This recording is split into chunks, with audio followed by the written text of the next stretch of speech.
Being a British guy in 2015 is not easy. 21st century pressures are changing. No way. The way we live. Women are seen as superior to men. The way we love. If you are a Muslim, you cannot be gay. That's as simple as that. Even the way we look. That's silicone. Yeah. This is mental. In this series, I'm traveling to the extreme edge of modern British masculinity. They basically said the only way you can stay is if you agree to be exorcised to get the demons out of you. 50 years after women began a march for equal rights, the battle of the sexes is being fought on a new front. The state of gender relations is at its worst probably for 100 years. But this time, it's not by women. Men rape, men rape. That's all we hear about, that men are rapists. It's by young men. Men are murdered more, commit suicide more, men are homeless more, men are raped more in prison than women are total. I want to know why so many young guys feel overlooked. Women are no longer trained to submit to a man, to serve a man. Overly judged. I think the UK, especially the media, needs to decide whether or not they want freedom of speech or they want to stop people being offended by comedy. And under attack. I thought there's sort of a concerted attempt to shut men up. And as growing numbers take to the internet. Hello? Hello? And social media becomes a weapon of hate. The things I could do to you, smiley face, dumb blonde bitch. I want to find out why a new generation of men thinks the real victims of sex discrimination are guys. I'm pretty confident that women's issues are being dealt with. Men's issues, not so much.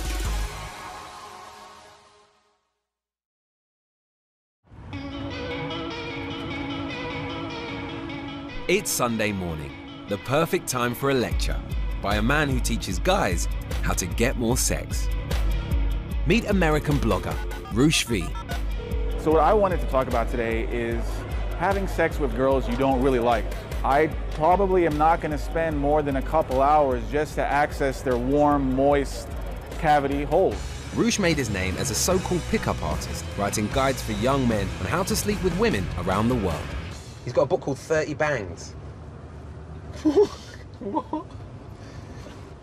Bang Ukraine, bang Iceland, bang Poland, bang Lithuania.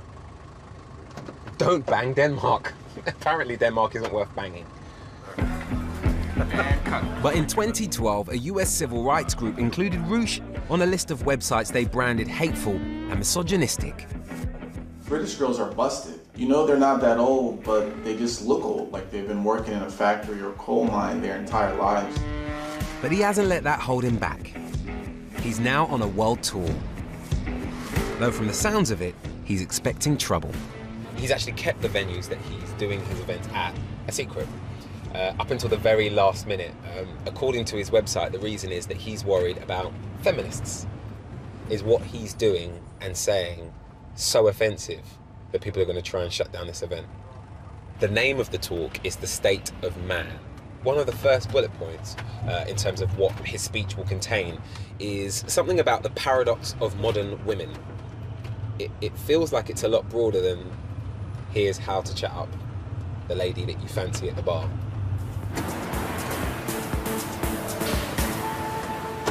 On the outside, it doesn't look like anyone's about to storm the doors. But inside, I'm starting to notice a real atmosphere. Thanks. I'm not sure anyone wants me here. We've already agreed not to show the faces of anyone who wants to remain anonymous. I'm pretty sure that this is the first time I've filmed anywhere where everyone insists on it. Roosh's topic today is the state of man. Maybe it's more controversial than I expected. Sorry to jump in front of the queue. I just want to say thank you for having us here, man. A lot of people have turned up today to hear you speak. The reason I came here is because the percentage of English men who read me is very large.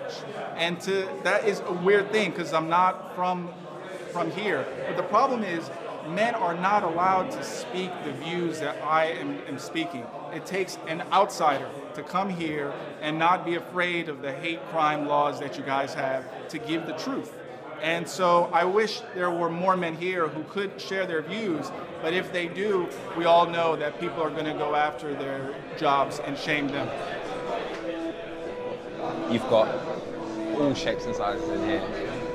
It is really a broad spectrum as well in terms of race and background, and it actually feels quite excitable in here. You know, there's a room full of men who are excited about what they're about to hear.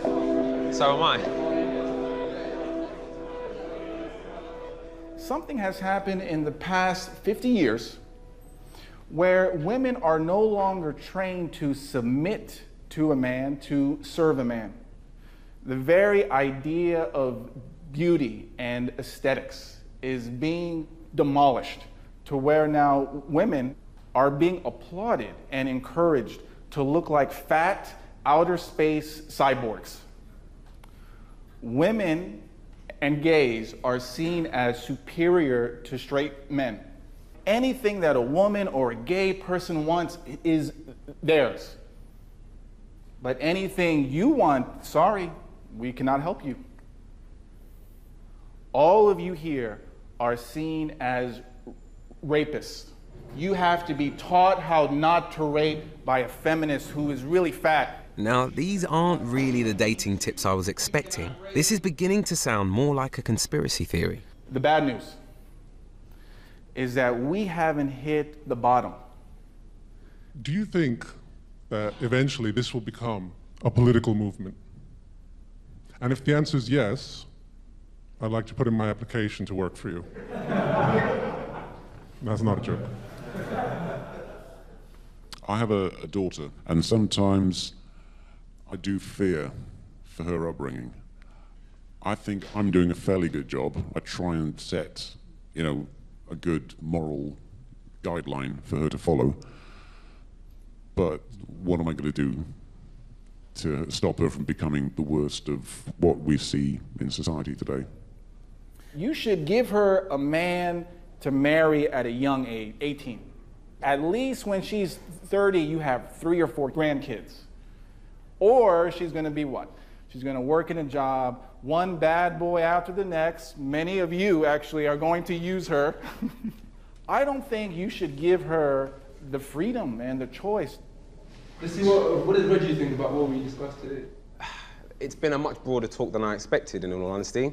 I sort of came here expecting to hear how to pick up women, but it seems to be more about masculinity more than anything else. Now, I take it that you have achieved a level of fame here.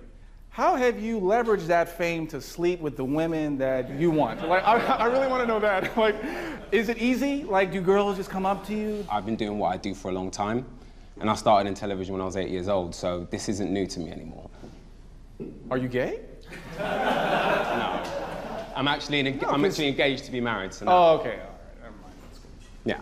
Out of interest, just how big do you think what it is that you're doing here will actually get? The sites that I run touch over 1 million people every month. Wow. And maybe they're not willing to come here and pay, but the ideas that I share is growing and growing.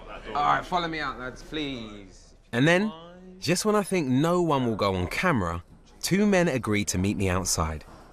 Adam runs his own business, and Lorenzo is studying to be a barrister. So what is it that's actually brought you guys here today? Why have you decided to come down? Well, what's brought me here really is I feel that there's sort of a concerted attempt to shut men up recently, right, the past few years, and we're sort of losing ground. The BBC doesn't have a great, it doesn't get a great flat when it comes to these sort of things at all. They do seem to be on the side of what's right on. Yeah. And feminism is the fashionable cause. What sort of man is attracted to an event like today, do you think?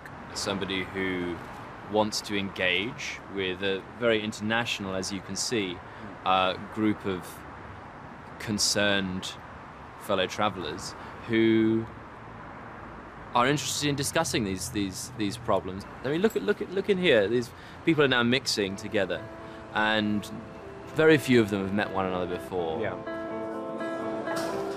The funny thing is, whilst these guys want to meet women, and that's what Rouge sells, some of them don't seem to like them very much.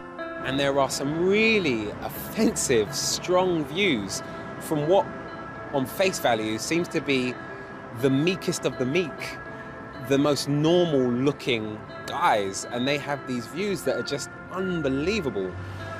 The thing that worries me most is that a lot of the ideas that are coming out of that room might be more commonplace than I probably assumed this morning.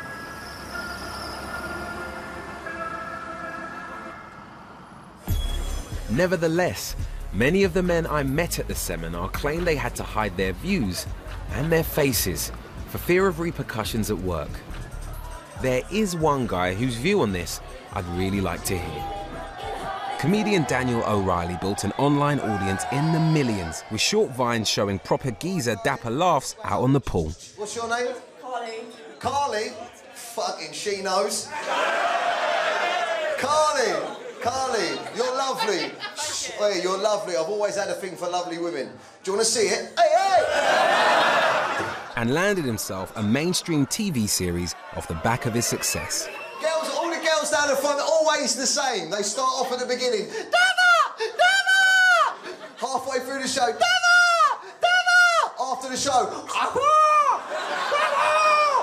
But Dapper's laddishness was branded sexist and even misogynistic from the start. And when it was alleged he'd made a joke about rape at a gig, Daniel found himself on Newsnight defending his entire act. Just show her your penis. If she cries, she's playing hard to get. What you're saying is that women who say no don't mean no. With no disrespect to you, do you think, looking at me now, that I actually would go out and do that? Although Daniel apologised, his TV show was cancelled. But his character Dapper Laughs lives on. The only reason I wear a condom, right, is to stop the girl getting pregnant. But I've got a couple of other tips for you. Get yourself one of them morning after pills, yeah? Crush it up, put it in her drink. I'm joking, respect women, respect women. From the sounds of it, Daniel hasn't made any changes. And he's pretty unrepentant, despite all the flack. Who saw me on Newsnight? Who saw that? That interview was hard for me because it's the only time I've actually really played a character. On the outside, I'm going, no, of course that's not acceptable to go up to a woman and say, get your gash out. On the inside, I'm going, can you get your fucking gash out? Hey! Enjoy the rest of your night. Thank you very much for coming. Bye-bye.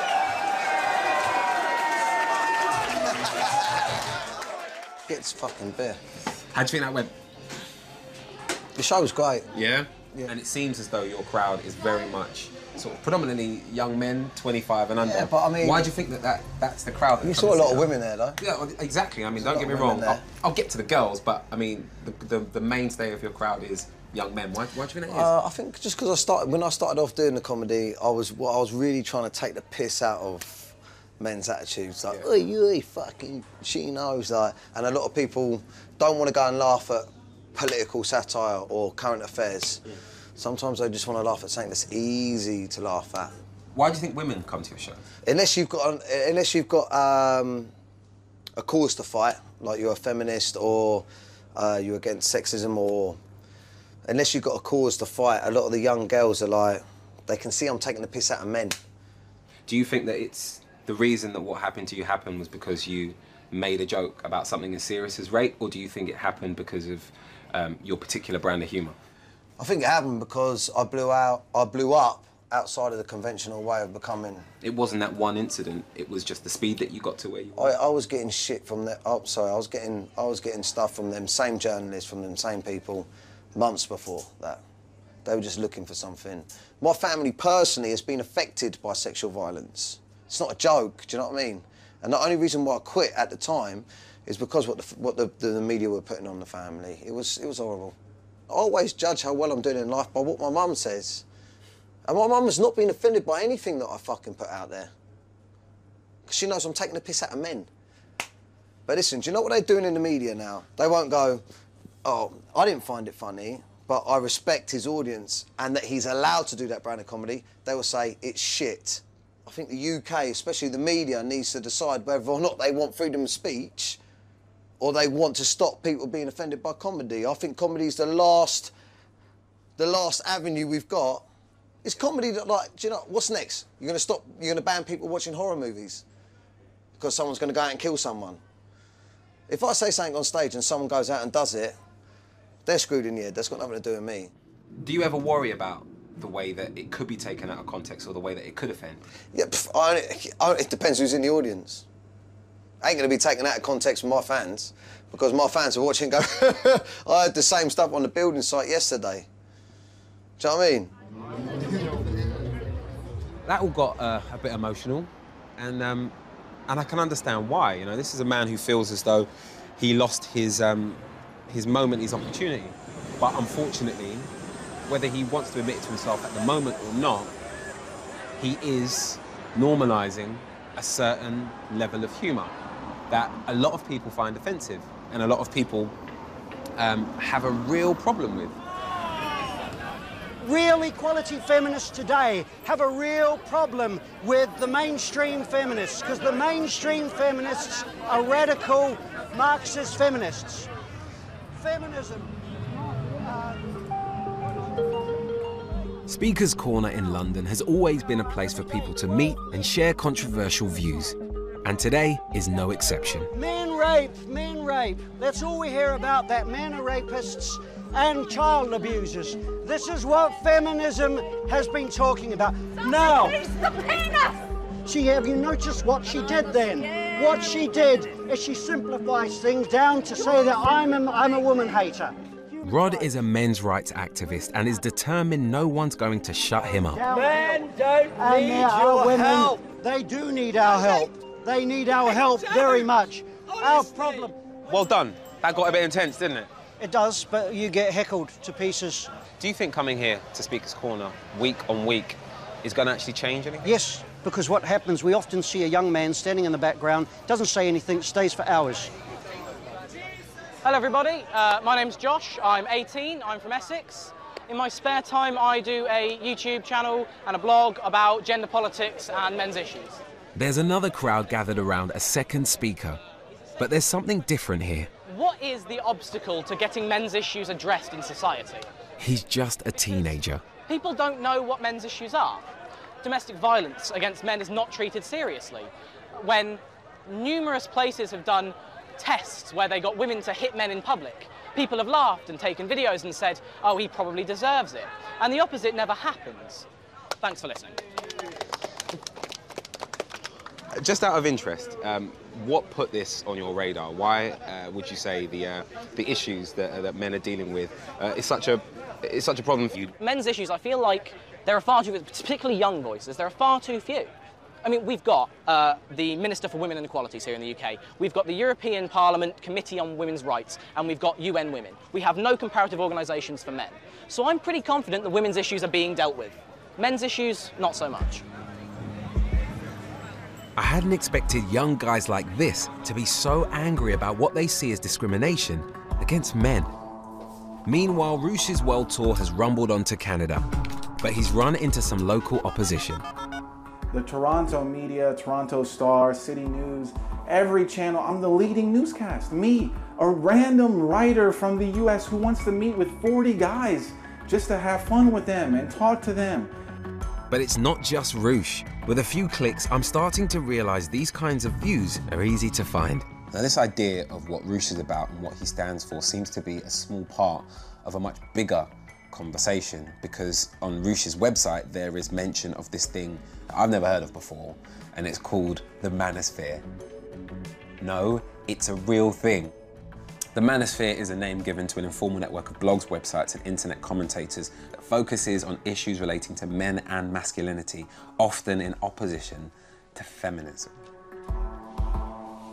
There are sites for men interested in pickup tips, men's rights activism, and other groups I've never heard of. Across the board, sex, bodybuilding and issues like divorce and unemployment come up again and again.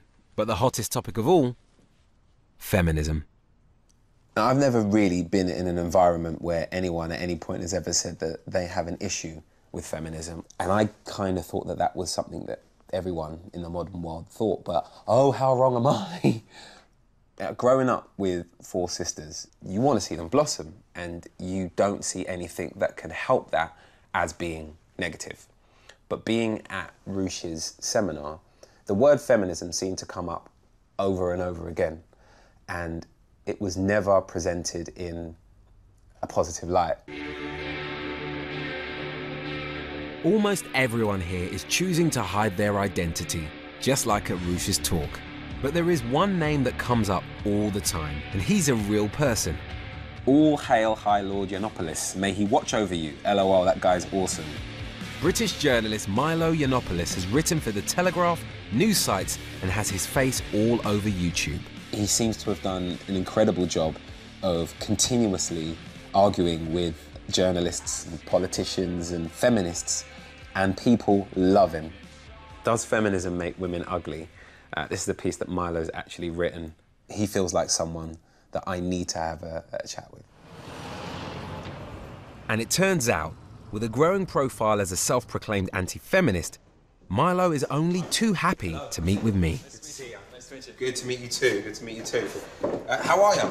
Yeah, good, thanks. Listen, you are the perfect person for me to speak to at this point. I met Rushfi very recently. Okay, cool. And I've sort of been made hip to this whole idea of the manosphere. Can you sort of explain to me what the manosphere is and what it's broken up into? Yeah, I mean, it's a very eccentric sort of group of men who feel dissatisfied with the way that society is going, the way that the relationships between men and women are organised. And I think a lot of men are feeling as though their traditional role as provider has been, diluted to such a point where they're not really sure what they're supposed to be there for anymore. And what a lot of the pickup artists, people like Rush, do for these guys is give them a renewed sense of purpose. A lot of these young boys are very worried that they will be alone forever.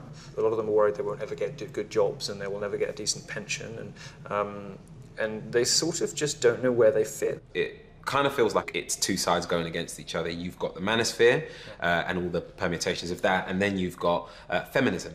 Yes. What's your take on that?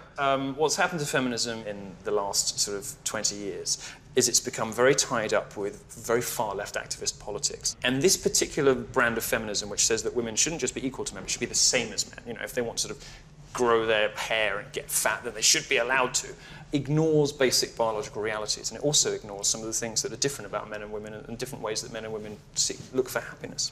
I think that the state of gender relations, the understanding and happiness between the two sexes is at its worst probably for 100 years. And I think that you could reasonably say that feminism has a large part to play in that. Now I find these views surprising. And I'm not a feminist, but you don't have to be one to be challenged by Milo's point of view. And I've had messages about you prior to us meeting. Already? So, yeah, of course. And what are they saying? They say this guy's going to stitch us up. I can tell. I can tell he's going to stitch us up. And I can't blame them for this because it has happened to them so many times before, over and over and over again. They're just outright lied about. Right. He's made it really clear that people are worried about me.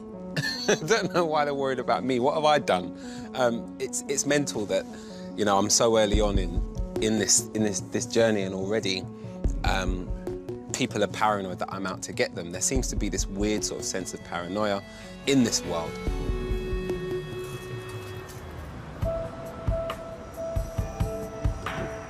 It's frustrating to be judged before I've even begun. I want to see if I can persuade anyone from these secretive online groups to meet me face to face. On top of my list, these guys. MGTOW, which stands for Men Going Their Own Way. It's a website only for men, and they've got the best logo ever. Their logo is essentially a man kneeling to a woman holding up his credit card. It's phenomenal. Let's dig a bit deeper, shall we? One of the most popular posts on here is marriage, mortgage, kids, ... Fuck that shit. This MGTOW site looks slick, and they've clearly spent money on it. So you might think someone involved would be happy to explain why. Apparently not. There has been an awakening. Have you felt it? We actually managed to get in touch with the MGTOW people, and they were actually happy to meet me. They wanted to chat, and they wanted to allow me in to find out a little bit more about them and their beliefs. But they've had a massive U-turn, and off the back of that U-turn, they have started discussing me and what it is I'm trying to achieve online. Now, when I say discussing, what I mean is putting up video blogs on YouTube. And it's not just the one video, there's shitloads. Hello? Hello? Hello, gentlemen, this is CS MGTOW. I wanted to post a quick update about the BBC attempting to throw MGTOW under the bus. And personally, I will never work with the media, and I certainly have no trust for the BBC. I believe that there is no chance that the mainstream media will ever be supportive of our message. Hang on, we haven't done anything yet. Yeah, and for the love of God, please don't show your faces. Seriously. For the love of God. You'll be fucked for life, especially if you want to take a job anywhere or do anything with your lives. Agreed. Yeah. What? We haven't met anyone yet and put them on camera from MGTOW. How are we... Why do we have an agenda against the movement? That makes absolutely no sense. Some of these anti-BBC videos have had thousands of views already. So maybe YouTube is the best way to try and set up a talk. This could be the worst idea ever, but I think it's worth having a crack at. Hello there, MGTOW. My name is Reggie Yates. Some of you know that, most of you probably don't. I'm in your world now. All that I want to do is make a program that features you and your beliefs, where they come from and who exactly you are. So get in touch. Thank you. I do think there is a small chance that we may have a conversation, but I think it will be on their terms. And if that means it's a Google chat, if that means that it's via the comment section, so be it. It's 2015, damn it. MGTOW may be reluctant to talk, but I'm still intrigued by that young guy standing on a soapbox in Hyde Park. Welcome to Feminist Idiocy. In contrast to feminist hypocrisy, this series is simply me explaining issues that feminists talk about that are ridiculous. Josh told the crowd to check out his videos on YouTube. So I have, and the content is far more extreme than anything he said in the park. So the best way to discuss rape and the chances of it happening is to take the emotional element out of the question.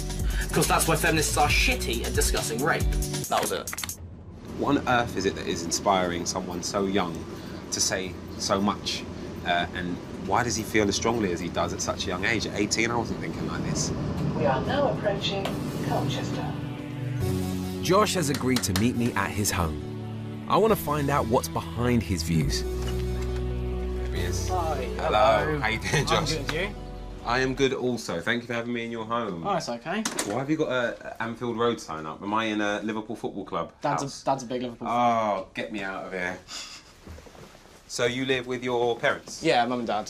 Okay. All right. It's the room. There we go. Right. Okay, what are you working on over here then? This is the script. A massive sort of document. Oh, so you write scripts for your videos? Yeah, I do script them. I used to not, but then I just ramble and go off on a tangent and have to edit loads of stuff out. So that's a script for part 1 of my drunk sex series. Josh is recording today, the latest in a series on how men can be unfairly accused of rape. All right, I need to see the studio. Studio's probably a generous term, it's just our spare room. The people who owned this house before us had a very young daughter, so it's decorated for like a 2-year-old girl. Oh, right, okay. So. Oh, you weren't joking? No, it is. You really aren't joking. Mum bought that as a joke because it went with the room in a sort of funny way. That's not a serious thing. Okay, so this is where you shoot your videos, this is it? Basically, yeah, it's a tiny little set. This is the chair? That is the chair. Can I sit in the chair? You're welcome to sit in the chair. Look at this. Do you not think it's crazy that, you know, you're literally sat here in your spare room with a camcorder and a bit of a script, and suddenly people all over the world have access to your points of view? Yeah, it's insane. It's insane. I've got, you know, just over 2,000 subscribers watching these videos and liking what they see. I want to see you do what you do. Okay, yeah, I can do that. Let's do it then. Can I help in any way? No, at the moment the camera only works when it's plugged in, so I'm going to have to do that. Fit loads, come on. So what's the theme of the video then? Measurements of drunk sex. So what is drunk? Just out of interest, why is this issue on your radar right now? I read an article in, I think, Huffington Post about California's new yes means yes law. So the basis of your think piece, if you want to call it that, have come from what exactly? Mostly from just sort of thinking about it, really, because it's just something, a lot of the things I talk about are just things you can understand if you just think about them in more detail. Hello everybody, welcome to Drunk Sex, a treatise in 3 parts. So, let's try that one again. Hello everybody, welcome to Drunk Sex, a treatise in 3 parts. This is part 1, measurements. So, drunk sex, a lot of feminists are now saying, is rape. Think about the perils just of going on holiday. I could find a girl here in the UK, we could have sex, it's fine, she's not too drunk, she's still legally able to drive. We go to a US state with a stricter rule, and suddenly I'm a rapist. Okay, right. It also has to be something that people can be expected to keep track of. At 18, Josh is not afraid to speak out. I'm just not sure why. This will overwhelmingly be a burden on men.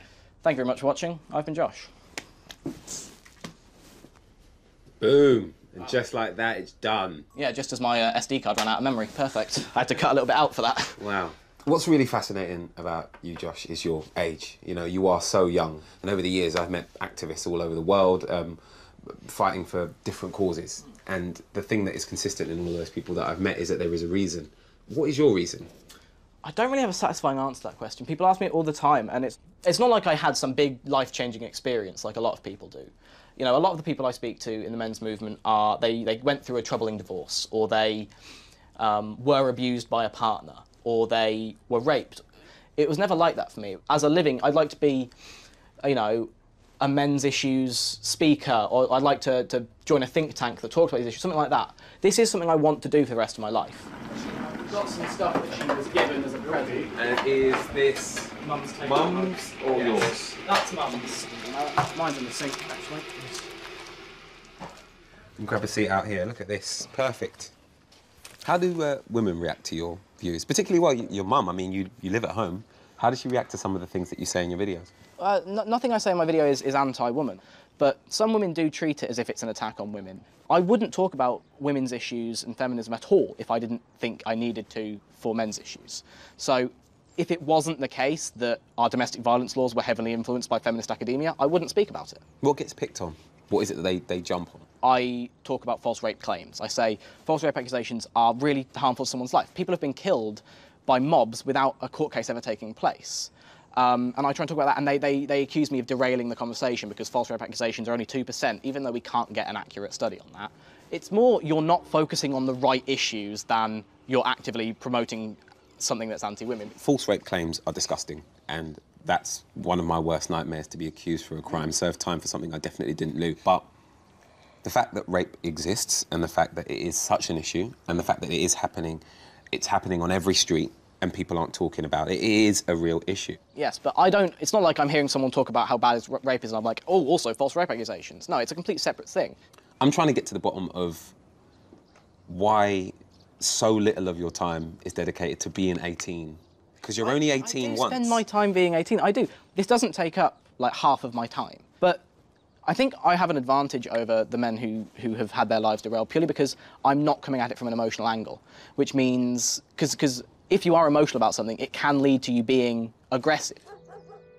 Josh is a really impressive speaker, but I can't help worrying that he's building opinions about how women behave based on other men's bad experiences that he's found online, before he's even had a chance to live his own life. And there is nothing wrong with fighting for men's rights. There is nothing wrong with believing that there should be equality. But when your own personal experience with women has been hard, has been unfavourable, and that then affects the way that you view the world, to then present that as the gospel is where things get dangerous, especially when you're looking at how many young men this is beginning to affect.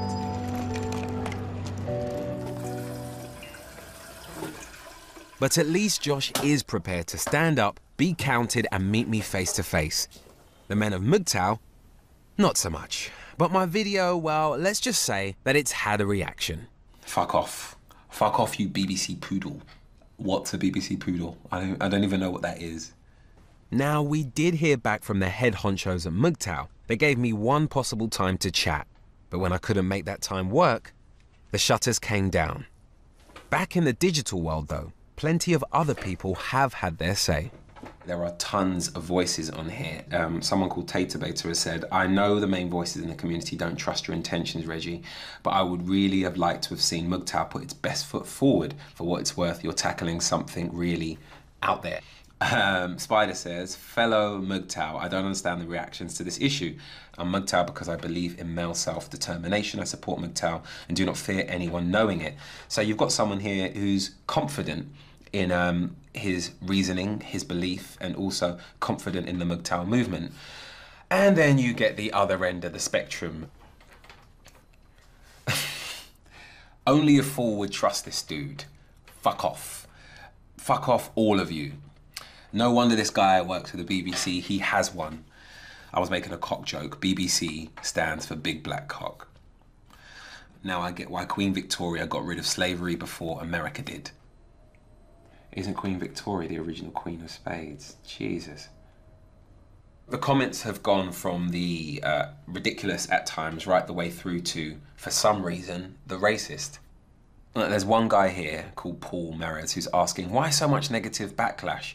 And someone else has said that there's a lot of burnt people commenting.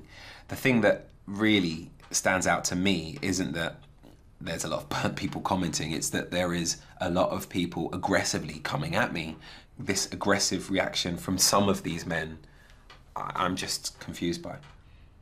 If this is what I'm receiving after literally sticking my tiny brown pinky toe into the pool that is the manosphere, what is it like for a feminist? What is it like for someone who says, I disagree with you guys? I don't know. Nice. Journalist Laurie Penny has written about both men's rights activism and sexism on the net. She's agreed to talk about the kind of response she gets when she does. So exactly what sort of interaction have you had with these guys online? Well, in terms of threats, I've had everything ranging from individual attacks, people sending me pictures of like gross pornography with my head pasted on, getting fisted by Hitler. I had a bomb threat sent to my house, well, people saying they knew where my house was. I had to leave, so did my landlord. People really want to intimidate me and anybody who writes about feminism online. Could you show me some of the messages that you've actually received? Yeah, well, I'm not totally happy with them showing on camera, but you can have a look at them. Yeah, I mean, people just send that sort of nonsense to me. Well, that's one of the milder ones. Oh my God, so... Yeah, that was last week. Is that a picture? That's actually, they found a picture of you and pasted it onto, onto that image? Yeah. Why are you specifically being targeted? Well, it's not me specifically. It's every woman who writes about feminism on the internet to some extent. I'm absolutely not the only one. The intention is to silence people and shut them down. I think it's very ironic that these men's rights activists claim that they feel silenced when they are organising to silence women. What is it that's motivating these men to do this? I mean, what is the problem that they have that is manifesting itself in sending these images, do you think? There is a lot of genuine frustration behind the men's rights activist movement, and I understand the emotions that are behind that sense of powerlessness and a feeling of loss of power. The trouble is that whilst feelings are valid, it's what you do with those feelings that makes the decision about who you are as a human being. So what's driving hate like this? And who are these people?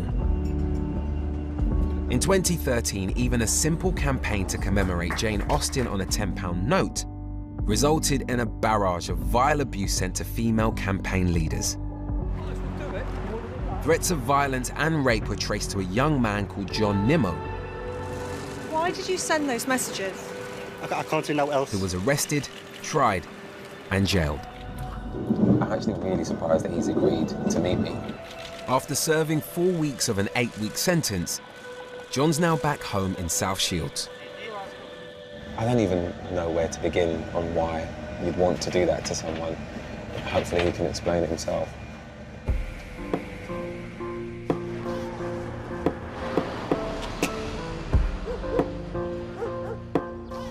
I'm not sure what to expect. I've never met a real-life troll before. Hello. Hey. Hello. John? Yeah. Reggie. Hey, Reggie. Nice to meet you. Nice to meet you. Can we come in? How's it going? All right. So you're living alone at the moment? Yeah. Well, a messy kitchen. Yeah. Does your fiancée stay around much? A few days a week. John seems very happy to talk. Come on, man. Yeah, you grab that. He's even prepared a few notes. That's all the things I said. Wow. The police will do nothing, smiley face. Rape her nice ass. Do you threaten to rape her in these messages? I wouldn't have carried it. I wouldn't, you know, it was just there, John. It's not stuff I would actually do. So what made you feel comfortable enough to do it online if you wouldn't do it in the real world? I saw it trending on Twitter that, you know, what was happening. I'm thinking that's going to happen, yeah, so I thought, why not just join in? You started talking to this woman in quite an aggressively sexual manner very quickly. Why? I saw people, what other people were tweeting, and stupid me replied the one of the tweets that thing, like what people said. So I just continued and continued. What sort of response were you hoping to get? What were you hoping to do? It was attention seeking. That's all trolling is attention seeking. What's the feeling then when you get a reply from someone that you're sending horrible messages to? Is it happiness? Does it feel like a victory? I feel like, I know I shouldn't say this, but it's an achievement. The police will do nothing, it's only Twitter. Making me laugh now, shut up, bitch. You're not that good looking to rape you. I will find you, smiley face. The way John describes it, he got caught up in a moment, but it was a moment that lasted 2 whole days, and he hid it all from his unsuspecting girlfriend. How were you able to say this to another woman that you didn't know when there's someone that you do love who I'm sure you would hate to have this happen to her? I was stupid to do it. I was stupid. I mean, let's be honest. The fact that you were doing it at night and not telling anyone, and you were doing it alone, says to me that on some level you knew that what you was doing was wrong at the time. Yeah, probably, yeah. I wasn't thinking I was going to get arrested and all that, so, you know, I just carried on. Some of those messages were really sinister, like, I will find you, smiley face. Like, what? That will make anybody feel a little uneasy at least, especially if it's coming over and over again from different accounts, from someone who seems really confident that they're not going to be caught.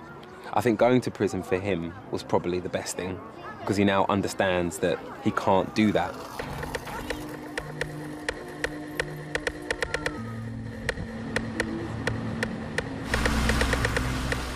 Free speech is one thing, but threats of rape, or worse, feels different to me, and they're becoming more and more common online. I just don't get where all this hate is coming from, but I know a man who might. How you doing? How you doing, right? Good to see you. Yeah, very Milo good. Yiannopoulos. So yesterday, I spent a bit of time with a guy called John Nemo. Yeah. He is a young man who lives in Newcastle, who actually spent 4 weeks behind bars for trolling. Yeah. On Twitter, he sent over 2 days a barrage of messages to a feminist. Why are you laughing? Why is that funny to you? So I think it's hysterical that people get locked up for what they post on Twitter. I mean, the extent to which like free speech has evaporated in this country is amazing. But there's free speech, surely. So and then what? there So is sending threatening messages. So he might have sworn at her, he might have called her disgusting things, but Right. it's just not a reason to lock somebody up. Well, you say that. I also met Laurie, who is a feminist who I know that you're aware of. And Laurie has received unbelievable messages, which go from I know where you live to I'm watching you right now to I'm going to do X, Y, Z to you tonight. They don't believe this stuff. scary. It's not. Look, okay. Oh, come on. Listen, this is the typical bait and switch that happens with progressive activists, right? You goad people, you egg them on, you deliberately provoke them, and then suddenly you turn around and play the victim because you've got messages that you don't like the sound of. Well, I'm sorry, but you know, if your entire career is based around telling white men that there is something wrong with them, you can't then complain when you get messages on Twitter saying that, you know, that somebody wants to hurt you. Why do you think men resort to using the word rape so often? Because that's one of the things that John said over and over, and he ended up behind bars for. What the study shows that men and women use slightly different language when they lose their temper. Women tend to call each other sluts and bitches and whores and that sort of stuff. Rape as a sort of expression of power and domination is more what men go for when they lose their temper, like they might threaten to beat you up. What does this mean for men moving It means forward? for men that you can't win an argument in the public sphere unless you watch your language so carefully. When they speak out, they lose their jobs, or they get just as much trolling as as any feminist activist. But that's the dysfunctional situation we've got ourselves into, precisely because men are terrified to speak out about this stuff. Milo seems to be saying women are just being given too much, even too much protection. But with everything I've heard and read online, I'm finding it harder than ever to see men as the victimized sex. So where does that leave someone like Rush V? I go go to the supermarket to be a pervert, to film that girl's ass and another girl's ass. I've had to fly to Poland to find out. He just wasn't meeting the right kind of girls in America. They cut their hair short. They are so lazy to maintain long hair that they make themselves ugly on purpose. So he moved here a year ago, to a small university town full of female students. And before we meet, there's just time for a refresher on his back catalogue. Now, there is a lot of Roosh V books, which are available on huge websites online, by the way. Anyone can buy this stuff. And the sort of thing that is in these books is, yeah, it's not the sort of thing that I'd want my younger brother to read. It took 4 hours of foreplay and at least 30 repetitions of no, Roosh, no, until she allowed my penis to enter her vagina. No means no, until it means yes. That's actually written here. While walking to my place, I realized how drunk she was. In America, having sex with her would have been rape, since she couldn't legally give her consent. It didn't help matters that I was relatively sober, but I can't say that I cared or even hesitated. It's actually illegal to force someone to have sex in Iceland too, Roosh. I know that when it comes to sex, 1 ounce of hesitation or feeling of morality will get me nothing. That one actually leaves a nasty taste in your mouth. At his seminar, Roosh told me he has 1 million visitors a month to his sites. And one of the articles he posted there earlier this year caused horror around the world. There's a piece he's actually written on his website called How to Stop Rape. And there's a section here that reads, I thought about this problem and I'm sure I have the solution. Make rape legal if done on private property. I propose that we make the violent taking of a woman not punishable by law when done off of public grounds. Basically, you're saying if you rape someone on private grounds in a private residence, it should be okay. That is fucking disgusting.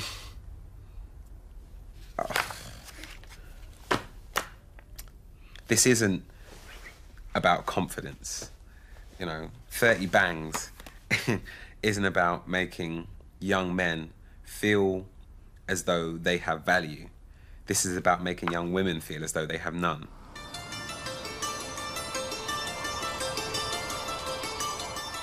Roosh is now back from the Canadian leg of his world tour, where there was a furious reaction to his article on rape. The mayors of Montreal and Toronto tried to ban him, and he was even physically attacked in the street. Now, I'm about to meet this mammoth of the manosphere in his own home. Hey, Reg, how's it going? I'm very good, thank you. I haven't seen you in a while. It's a shoes off house, Yes, it? please, shoes Okay, off. no worries. I maintain a clean home. That's a big old apartment you got here. Here's the bed. One of the signs I used in the lecture, Oh my God. I found a way to use it here. Oh, You know, I mean, really? just- Is that? I mean, please just- tell me you put that up for my benefit. Is that normally this, there? I mean, you know, this sign I hope will stay here. Again, I know you already saw this sign in London, but I think there's another use of it that I can use here. And I work here, so all the genius that you may have come across that I've put out starts there. What's in the kitchen? Is it pure muscle building foods? Look at that. No, it's like, you know, healthy food. We got vegetables, eggs, Yeah. cheeses, whole foods, Yeah. right? But sometimes if a girl comes over, you know, you got to give her the supermarket champagne that I was bought gonna say, that I Prosecco. bought on sale. You're really spoiling But they don't them, know Roosh. that. They don't know that. So how long's it been since you got back from Canada? Or the world tour? I've only been back for about five days. Yeah. I'm still recovering from the drama there. They took one article I wrote called How to Stop Rape. It was a satirical thought experiment that the way to reduce rape is to encourage women to take responsibility for what they do. And I say we should legalize rape, which of course is an absurd notion. But I've they actually read that. Yeah, but they I've took read the piece. And you use the word satirical, and it's quite hard to find the satirical angle to it when you're actually reading it. The point I'm trying to make is what would happen if we took this absurd notion and took it in a literal sense. Well, women would just take more care of themselves like they take care of their smartphone, their purse, and their car. But what the media did, they said he is a rape advocate. I'm surprised at how indignant Roosh seems at how his rape article was taken, and he's desperate to show me video of his attack. This is what happens when you give females choice. They choose to do this. This is me in a wig, and these girls are throwing drinks at me. And now the anger is coming up. Piece of shit! How dare you fucking come to Canada? How dare you fucking come to my show? You think you know? This is a violent mob, all because the media frothed these people up.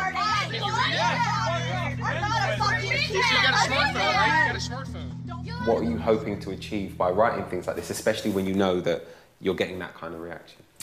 Then we have to ask ourselves, are we going to self-censor? How far are we willing to go to apply a filter to what we believe is right, to free speech? My goal as a writer is to make sure that my ideas spread far and wide. So of course satire is going to be misinterpreted, but to be misinterpreted by everyone in Canada, all the media, and even the politicians who came out against me, seems to be a deliberate action of theirs to paint me as someone that I'm not. Roosh can't seem to see himself as anything but the victim in this, despite so many people's horror at what he wrote. I'm wondering if he will take any responsibility for what he's telling young men about sex. One of the things that really troubled me, particularly from the point of view of someone who has a younger brother who is in his teens, if he were to read that book, for instance, and read the passage, no means no until it means yes, I'd be really concerned about what that might do in his mind. I can understand, but I don't agree that the writing I share crosses a line. I advocate for consensual sex, but we have to understand how sex actually happens. We both know that if you bring a woman into your apartment and she, with a smile, says, no, we're not going to do anything, does that actually mean no? Is that when you stop and ask her to leave? Of course, no means no. And I have to state that. Then you stop, wait until she is ready to go farther, and then you go on. But in your book, you talk about a situation where there's a woman who's half asleep and you jammed it in, I believe is the words that you used, which is so horrible. But haven't you done that when a girl was half asleep? A girl that you already had sex with. You've never done it? It wasn't the first time I had sex with her. No. Are you sure? Yeah, I'm pretty sure. Okay, listen, I mean, I'm sure you've had sex with girls who were on some kind of alcohol or something else. Does that mean that you raped them? Of course not. So if you want to examine every instance, every thrust, maybe you can find something, but this can happen to every man. Roosh, thank you for having me in your home. No more articles on how to rape women. No, I think I'm done with the rape issue. I think you should leave that for now. I think I've made the point, you know? Yeah, you made a point. Okay, man. Take care. Sure.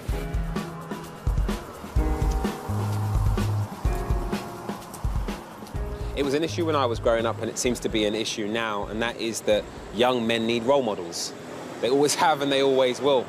And it just seems as though this movement is providing role models, just a different kind to the ones that I agree with. I think if you've got a man to look up to that is telling you that you'll be all right and that is showing you how to navigate this weird world, then you might just survive. But if you've got someone whose view is massively skewed and massively influenced by their own inadequacies or issues, then you're going to have some of your own. My worry is that there are a ton of young men who are desperately searching for something and are finding it in the manosphere, when in reality, what they actually need is they need a confidence boost, and they need someone to show them that you don't have to be this way to be successful in any part of your life, particularly when it comes to women.